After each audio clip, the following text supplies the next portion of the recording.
Hi, this is Mike from Mike's Unboxing Reviews and How To, and on today's video we're taking a look at the ASUS AMD Radeon RX 6500 XT Dual OC 4GB edition. That's quite a mouthful.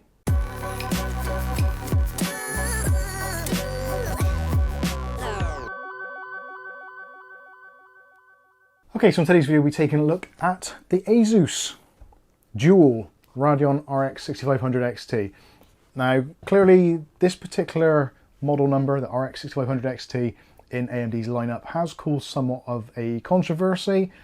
Me personally, I'm on the side of, yes, it isn't a great card, it isn't great spec, and in comparison with what we could have got 2 years ago, it isn't great by a long chalk. But on the flip side of that, looking at it on a more positive aspect, it is actually reasonably available in most retail stores around the UK and seemingly across the pond also, and various other places around the world, for pretty much the recommended retail price, and in fact, in some instances, actually slightly less. So, obviously there is a reason for that. People aren't running out of their houses screaming with cash waving in their hands, saying, please can I have your RX 6500 XT? No, that is not happening, because this is pretty much a disappointing card. Now, specifications wise, it's a 4GB card, which isn't great to start with, especially with more AAA games wanting more and more VRAM in the system. It's only PCI Express Gen 4 x 4, so if you're using this on an older system, which supports PCI Express Gen 3, you are going to experience more bottlenecks. Now, in today's testing and the benchmarks you'll see a little bit later on in the video, we have been testing with a Ryzen 5 3600 in a B550 motherboard using PCI Express Gen 4 x 4. So we are in pretty much what you'd class as being best case scenario, albeit a faster processor might have been a bit helpful. So what is this card all about? So this is ASUS's dual range. Now, the dual range traditionally within the ASUS portfolio is towards the lower end, essentially an entry-level card. There possibly is something lower than this, but currently this is pretty much rock bottom. This one was actually selling on overclockers.co.uk here in the United Kingdom for £179.99, which actually I think puts it in a pretty decent place. £180 for a graphics card in this particular environment at the moment when there's virtually nothing else available, it kind of makes sense. Obviously, make up your own minds on that. The chances are you're watching this video because you're considering getting this card and you just want to see the benchmarks and see how it actually performs, but we'll definitely be seeing that later. If you want an in-depth discussion of the pros and cons of this card, let us know in the comment section or join us on our Discord and we can go through it in more detail. I'm not going to go completely over the top in this one. If you want to know more, we did a live stream on it, which we'll link also, and you can look at the pros and cons, and also some of you guys out there have actually had your input as well, and I answered some of your questions regarding it, so please feel free to check that out if you've got the time. Anyway, so specification wise, it's a 1080p graphics card realistically, arguably in some instances 720p if you want that eye candy, but 1080p low to medium settings on the majority of games is going to be pretty much where you're going to be sitting with this. Again, 4 gigs isn't a great deal on a graphics card these days, and as time goes on that is going to show its age very, very quickly, I fear. PCI Express Gen 4, as we said, this is the OC version, so the reference spec of this from AMD is somewhere around the 2650 MHz on the clock. This one boosts up to somewhere in the region of about 2825 is their specification on the website. I've actually seen it boost up a little bit higher than that, up to 2900, which ironically was pretty much frame for frame almost identical to the Sapphire version, which you can check out up here. Some of the key features of this particular card, so we've got the Axial Tech fan design. So basically they've got a fan on here which has got an axial design, smaller hub in the middle, so we've got larger blades, and also they've done a very similar thing to what Arctic have done with some of their new 120mm fans, where you've got the enclosed edge around the outside which creates more downforce. In testing, to be honest with you, cooling wise between this and the Sapphire Pulse version, there was like 1 or 2 degrees between them. It was pretty much bang on identical. One of them would have been slightly higher on the core temperature and the other one actually on the hotspot and vice versa. But essentially this will get to around about 60 degrees in most systems for the actual core itself, and the hotspot can get anywhere up to about 80 degrees. So that is what you're likely to expect to see in your PC with reasonable cooling. Also, there is some subtle lighting. There is actually on the card itself, you're probably seeing this already, but there is actually a RGB, well, I'm not even going to say it's an RGB element. There's an element of lighting on here, which in some weird reason, I don't know why they've done it, but it's basically 2 colors, it's pink and blue. So there is a very slight accent on there. Whether that's going to fit into your particular setup, who knows? There doesn't appear, from what I can tell from installing the software, that there's any way of actually changing that. If you've had a different experience, then please do let us know. Potentially it's something they're going to add later on down the line. I wouldn't have thought so, but you never know. If for some reason it actually offends you, that colour, then all you need to do is on the back of the card, there's two connections, one for the fan and one for the RGB. Literally, you can just disconnect it and that will be turned off. And it will be just a plain card. And that is a good segue to actually take a look closer at the card. So as you can see, it's actually a really nice design. I like this kind of stripe effect on there. It does seem to be something which is becoming more and more popular. A lot of motherboards, especially some MSI boards, we're seeing a lot more of this kind of almost like a crosshatch effect on certain devices. So yeah, it's absolutely fine. There's nothing which stands out as being particularly offensive. Obviously you've got the two fans on there with that design and the ASUS badges in the middle, which appear to be no, they've stuck them on terribly. They should really take them off, but anyway, it is what it is. On the side, you've got the Radeon logo and the ASUS logo. You've also got some visible heat pipe and some of the heatsink itself. And there is the 6-pin PCI Express connection, which obviously denotes the kind of low power requirement for this card. Talking of power requirements, they do recommend a 400 watt power supply for this particular card. Realistically, most people are going to have that. If you're using this in some kind of custom pre-built machine, do check your power supply. Realistically, if it's a decent quality 350 or above, you should be absolutely fine. There is minimal draw. Most of the current is actually taken from the PCI Express slot. Moving to the back of the card, so a similar kind of design on this back plate. The back plate on this is entirely cosmetic. It serves no function whatsoever other than to, well, protect the PCB and to hide the PCB at the same time. None of it actually makes physical contact with the PCB itself.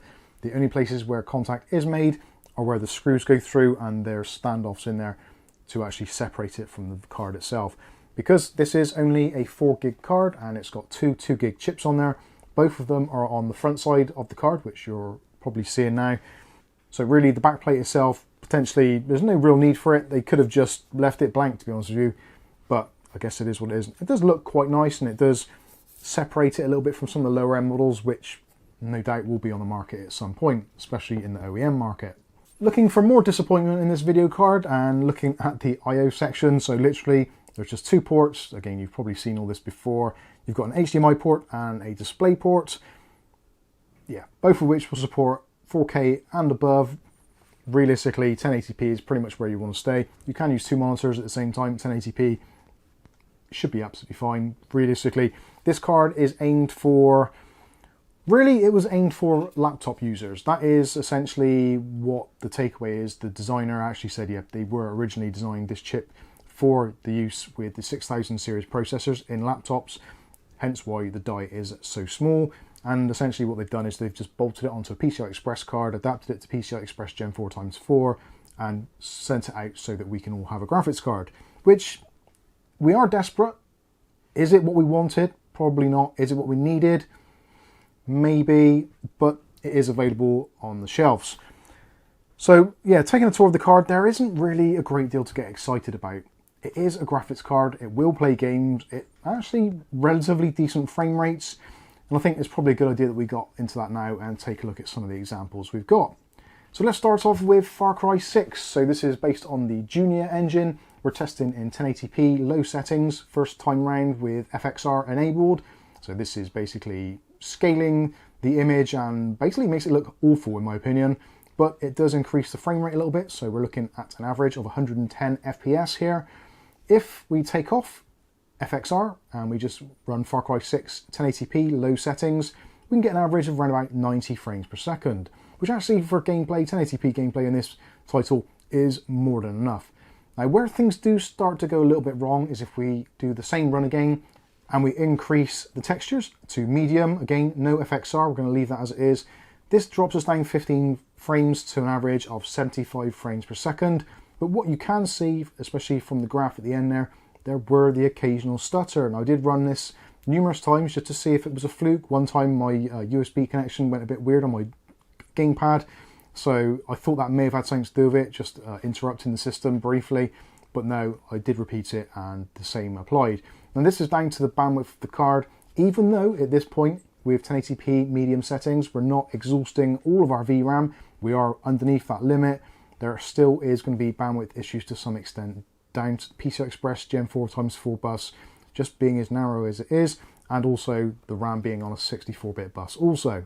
So overall, not too bad of results there for Far Cry 6. Let's take a step backwards a little bit, and let's go for Cyberpunk 2077. So we're going to be running here 1080p in low settings, low textures, and we're getting averages in the region of about 45 frames per second, which actually for Cyberpunk isn't entirely awful. It is a playable experience. I actually enjoyed it quite a bit. I'm not very good at the game, to be entirely honest, but it was playable, enjoyable, and Cyberpunk being one of those really, really gloriously beautiful games actually looks fine even in 1080p low settings.